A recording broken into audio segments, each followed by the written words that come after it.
I started writing basically in elementary school. I've always been writing. It was more fictional stuff when I was younger.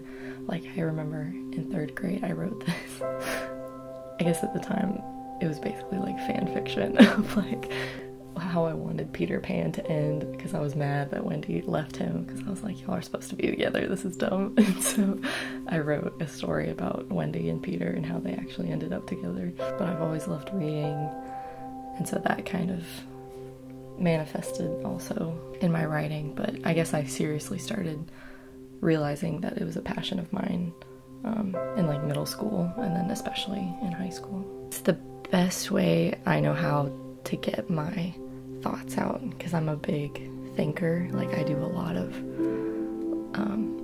like processing in my brain, and so it's really hard for me to get it out verbally.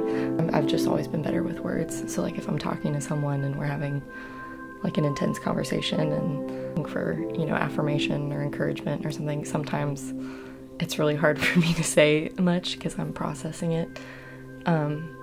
So, you know, they might leave, but then a few minutes later I'll text them what I like wanted to say, but I couldn't process at the moment. So it's just always been the way I can get my thoughts out. And I also think words are just so cool, and I think they're so powerful.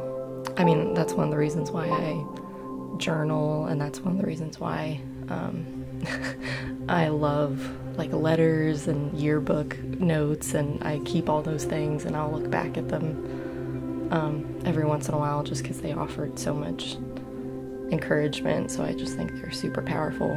Most of the time I remember written words more than spoken words. I went to Croatia because there was something that just struck a chord with me. It just sounded incredible, and I remember going to the first informational like session, and I literally teared up at the end, and it was, I mean, it was basically like the Lord saying, oh yeah, like you have to do this. I mean, it was life-changing, and so many amazing opportunities have stemmed from that trip. Currently, I am a freelance writer and writing for Paste magazine. I write for their travel and health sections. So right now I have 2 columns for the health section. One of them is like a running guide, so just from cities all over the world and kind of discovering that city through running. The other one is, it's called Fit Chicks, and it's about fitness bloggers, so just doing like a Q&A with them. My name is McGee Nall, and I'm a freelance writer and journalist.